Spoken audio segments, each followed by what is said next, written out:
Hello my dear friend, welcome to education point online. So friend, कैसे हैं आप लोग? गाय को बहुत अच्छे होंगे। मेरे प्यारे बच्चों, आज हम लोग बात करने वाले हैं कंप्यूटर साइंस इंजीनियरिंग के सिलेबस के बारे में for RGPV BTech fourth semester student. तो भैया, अब आप फोर्थ सेमेस्टर में आ चुके हो और जैसे कोई नए सेमेस्टर में आता है भैया, एक जिज्ञासा रहती है कि सर कौन कौन सा सब्जेक्ट हमें पढ़ना है, कौन सा सब्जेक्ट कैसा है, कब हमारे एग्जाम्स होंगे और इन कम समय में हम ऐसा क्या कर ले ताकि अच्छे नंबरों से पास भी हो जाएं और थोड़ा बहुत स्किल्स भी डेवलप हो जाए। देखो बेटा, एक बात आप समझना, आप अगर कंप्यूटर साइंस इंजीनियरिंग के स्टूडेंट हो ना, तो आपको पढ़ते रहना पड़ेगा हमेशा। अगर आप ये सोच रहे हो कि नहीं यार, अभी तो हम फोर्थ ईयर में जाएंगे, पास हो जाएंगे, हमारा जॉब लग जाएगा, है ना, और उसके बाद पढ़ाई छूट जाएगा, ऐसा नहीं है भाई साहब, है ना। कंप्यूटर साइंस इंजीनियरिंग में हर 2 से 3 साल के बाद, हर 2 से 3 साल के बाद जो ट्रेंड है ना बेटा, वो चेंज होता है। जो ट्रेंड है वो चेंज होता है। जैसे अगर आप मेरे 2-3 साल पुराने वीडियो को देखोगे तो वहां पर मैं हमेशा बोलता था कि भैया कोडिंग सीख लो, है ना, थोड़ा सा डीएसए कर लो, है ना, थोड़ा बहुत पाइथन वगैरह करो, ये सारी चीजें मैं आपको वहां पर वीडियो में बोलता था। तो भैया ये डिमांड था कब? 2 से 3 साल के बाद। अब क्या डिमांड में भैया? अब आपका डिमांड में है एआई और डेटा एनालिस्ट। अभी ये 2 ब्रांच आपका क्या है मेरे प्यारे बच्चों, ये आपका ट्रेंडिंग में।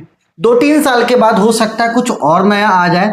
तो आपका जो लर्निंग एबिलिटी है ना, उसको कभी भी मान के चलो बेटा, कम नहीं आपको करना है अगर आप कंप्यूटर साइंस इंजीनियरिंग के बच्चे हो तो, है ना। अब वो जमाना गया, ठीक है, जब आप कोडिंग करते थे, back and, front end, web development, कहीं ना कहीं इसका स्कोप अब कम हो चुका है। स्कोप किसमें है बेटा? आपका एआई में है, ठीक है। साथ ही साथ अगर आप डेटा एनालिस्ट का कोर्स करते हो उसमें स्कोप है।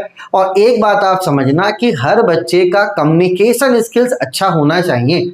इस वाले सेमेस्टर में मैं आपसे ये उम्मीद करूंगा कि आप क्या करोगे मेरे प्यारे बच्चों, अपने एकेडमिक के साथ साथ जो आपके सब्जेक्ट हैं उन सब्जेक्ट को आपको अच्छे से पढ़ना है। अब आप बोलोगे सर क्यों पढ़ना है? देखो बेटा, जब आप सब्जेक्ट को अच्छे से पढ़ते हो ना, तो आपके अंदर होता है वैल्यू एडिशन। मतलब अभी आप जैसे हो, आप सब्जेक्ट को अच्छे से पढ़ने के बाद आप में इंप्रूवमेंट आएगा। आप जैसे पहले थे, सब्जेक्ट पढ़ने के बाद आप वैसे नहीं रहोगे, आप में क्या आएगा बेटा? इंप्रूवमेंट आएगा। और इतना तो आप समझ लो कि जिस बच्चे का कम्युनिकेशन स्किल्स अच्छा नहीं है, वो आगे चल के बहुत स्ट्रगल करने वाला है। आप जब इंटरव्यू में बैठोगे ना, अगर आपका कम्युनिकेशन स्किल्स अच्छा नहीं है, आप लड़खड़ा रहे हो, तो भैया दिक्कत में आप आ जाओगे। लेकिन अगर आपका कम्युनिकेशन स्किल्स अच्छा है तो no doubt entry level job के लिए भैया कम्युनिकेशन अगर अच्छा है ना, तो मानकर चलो बहुत फेवर होता है भाई।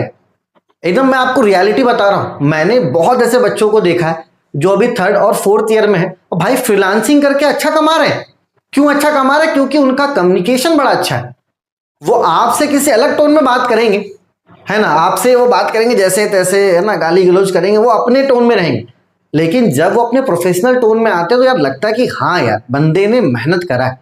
तो कहीं ना कहीं एक बात अपने दिमाग में डाल लो कि आपको अपने कम्युनिकेशन स्किल्स को अच्छा करना है, ठीक है। कम्युनिकेशन स्किल्स का मतलब ये नहीं होता कि सिर्फ आप स्पोकन इंग्लिश कर लो, है ना, आप ये कर लो वो कर लो, नहीं भाई, एक टोन भी पकड़ना पड़ता है, ठीक है, एक अच्छे लहजे में बात करना पड़ता है। तो आप ये सब यूट्यूब में सर्च करना कि अपने पर्सनालिटी को हम किस तरीके से डेवलप करें, क्योंकि ओवरऑल बहुत इंपॉर्टेंट रोल प्ले करता है भाई प्लेसमेंट में।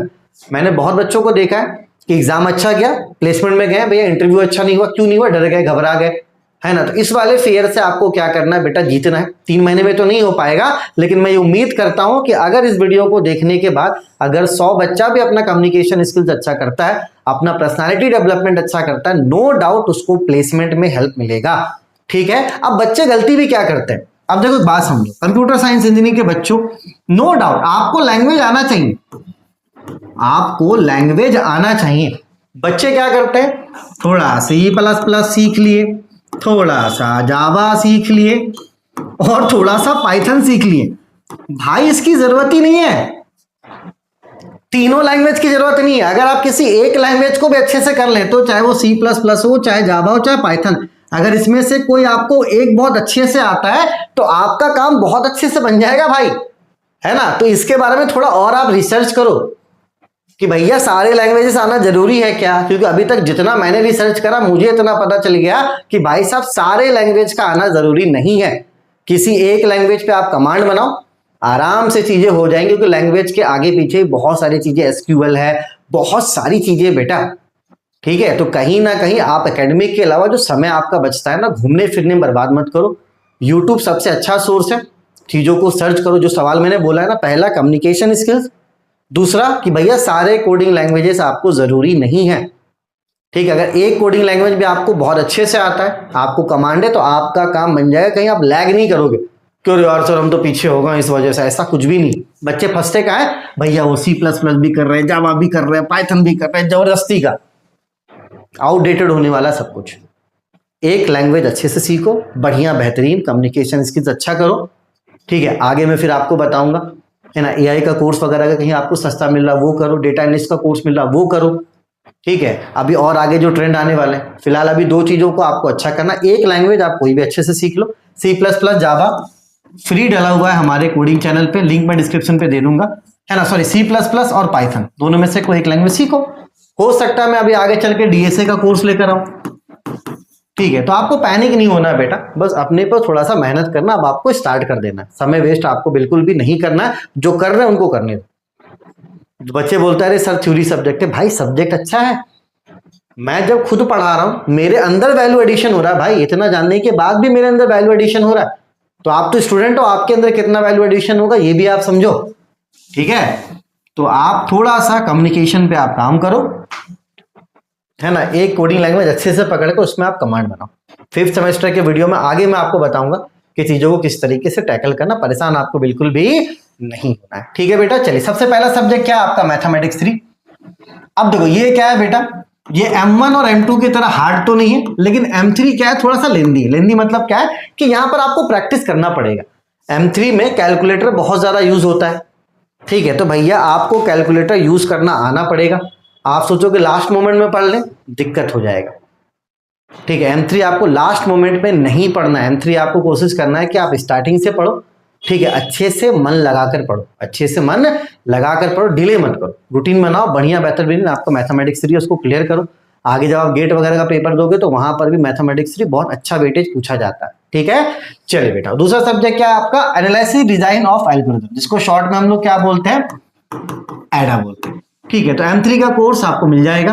कहां पर मिलेगा बेटा, ऐप पर आपको इसका कोर्स मिल जाएगा। ठीक है, एडा का भी कोर्स आपको ऐप पर मिल जाएगा। एडा कैसा सब्जेक्ट है, डेटा स्ट्रक्चर आपने पढ़ा उसी का एक्सटेंशन है, लेकिन डेटा स्ट्रक्चर इजी था, एडा उतना इजी नहीं, थोड़ा सा कॉम्प्लेक्स है, ज्यादा कॉम्प्लेक्स नहीं। चीजों को मैंने अच्छे से पढ़ाया तो आपको कहीं पर भी कोई परेशानी नहीं होगा। तो अगर मैं टफ सब्जेक्ट की बात करूं, ठीक है, तो यहां पर मैथमेटिक्स 3 और एडा थोड़ा सा टफ जाएगा। COA को मैं नॉर्मल मानूंगा, ना ये टफ है ना ये इजी है, लेकिन हाँ इतना है कि अगर आप इसको अच्छे से पढ़ोगे तो कंप्यूटर हार्डवेयर के बारे में आपको सारी चीजें पता चल जाएंगी। एक एक चीज का यूज आपको पता चल जाएगा, जो आपको इंटरव्यू में बड़ा हेल्प करेगा।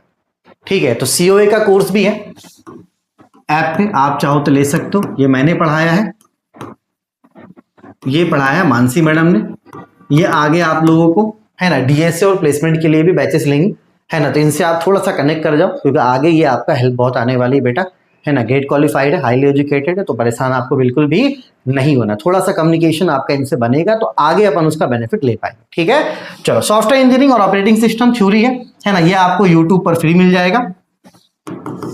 ठीक है, शायद इसके अभी 3-3 मिनट्स हो चुके हैं, अगर मैं देखूंगा लगेगा तो 1-1, 2-2 यूनिट में और मानसी मैडम से बोल के इसको कंप्लीट करवा दूंगा। ठीक है, तो 3 कोर्स आपको मिल जाएगा एप्लीकेशन पे, 2 आपको मिल जाएगा यूट्यूब पे फ्री, एक बैलेंस बना हुआ रहेगा। ठीक है, चलो बच्चे गलती क्या करते हैं, बच्चे गलती ये करते हैं, पहले M3 कर देंगे, फिर एडा कर देंगे, फिर बोलेंगे बाद में COA कर देंगे।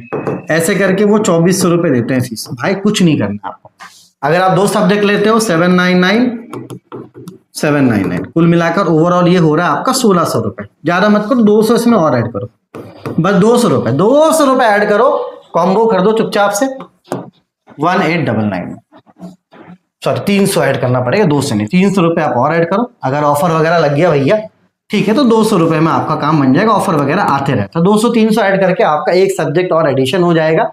तो भैया अगर अच्छे से पढ़ना है, कायदे से पढ़ना है, देखो टाइम बहुत कीमती होता है यार, बच्चों को बताओ कि मैं किस तरीके से समझाऊं, है ना। जैसे कोर्स आप लेकर पढ़ते हो तो आपका समय बड़ा बचता है। यूट्यूब में जब आप जाओगे तो बच्चा डिस्ट्रैक्ट हो जाता है ना। यही एक मेन रीजन है कि मैं ज़्यादा यूट्यूब में प्रेफर नहीं करता कि यार बच्चों को पढ़ाऊंगा। यूट्यूब में डिस्ट्रैक्शन होता ही होता है भाई। अगर मैं भी पढ़ने बैठता हूँ डिस्ट्रैक्शन होता है, 10 वीडियो जरा से आ गए फिर अपन इस पे चले गए, तो कहीं ना कहीं डिस्ट्रैक्शन होता है। ठीक है, तो चलो M3 का, एडा का, सभी का मैं डेमो लेक्चर दे देता हूँ। लेकिन स्टार्टिंग में सारी चीज़ें ईजी आपको लगेंगी, आपको ऐसा नहीं लगेगा कि कोर्स लेने की ज़रूरत है। लेकिन भाई यूनिट नंबर 2-3 से आपका एडा भी थोड़ा टफ हो जाता है ना। सीओ तो खैर शुरू से अच्छा ही है, तो परेशान आपको नहीं होना। और भैया मैथ्स तो मत रिस्क लो, ये अगर आपका सेमेस्टर निकल गया आराम से, 4th सेमेस्टर, कोई भी दिक्कत आपको नहीं होगा। इसके अलावा अगर आपका कोई भी बैक पेपर है तो भैया इस बार जी जान लगाकर उस बैक पेपर को क्लियर करो। अगर कोई बैक है इस पे कमेंट करो, अगर नहीं होता है तो मुझे इस नंबर पे व्हाट्सएप करके डिस्कस करो। और इस बार डिस्कस करके हम लोगों को अपना बैक पेपर क्लियर करना पड़ेगा, क्योंकि भैया इस बार मर्सी होगा आपका पेपर। तो अगर कोई पेपर रह गया है M1 M2 M3 चाहे सॉरी कुछ M1 M2 रह गया या ED BEEE कुछ भी रह गया है, तो भैया इस बार अपन को उसे क्लियर करना है। ठीक है, चलिए तो अपने और अपनों का आप खूब ख्याल रखिए, घबराइए मत, अपने कम्युनिकेशन पे, अपने पर्सनालिटी डेवलपमेंट पे काम कीजिए। एक कोडिंग लैंग्वेज कोई भी अच्छे से मन लगाकर सीखिए। 5th सेमेस्टर में कोशिश करेंगे DSA प्लस प्लेसमेंट कोर्स आपके लिए मैं लेकर आऊं। कुछ नहीं कुछ मैं आपको गाइड जरूर कर दूंगा, क्योंकि ट्रेंड चेंज हो रहा है भाई। अब वो गया back and, front end, web development, कहानी खत्म, है ना। अब क्या है भैया, AI, डेटा एनालिस्ट, है ना। अभी चलेगा ये 2-3 साल, बिल्कुल भी टेंशन मत लो। जब तक आप पास आउट होगा तब तक ये ट्रेंड में चलेगा। तो भैया अभी से थोड़ा फैमिलियर हो जा। मशीन लर्निंग बहुत अच्छी सी चीजें हैं बेटा कंप्यूटर साइंस में सीखने के लिए। अगर कंप्यूटर साइंस इंजीनियर हो तो भैया सीखते रहना पड़ेगा। ठीक है, चलिए अपना नाम जरूर कमेंट कीजिएगा, मुझे बड़ा अच्छा लगता है जब कोई बच्चा नाम कमेंट करता है। तब तक अपने और अपनों का आप खूब ख्याल रखिए ना। Take care, bye bye, Tata.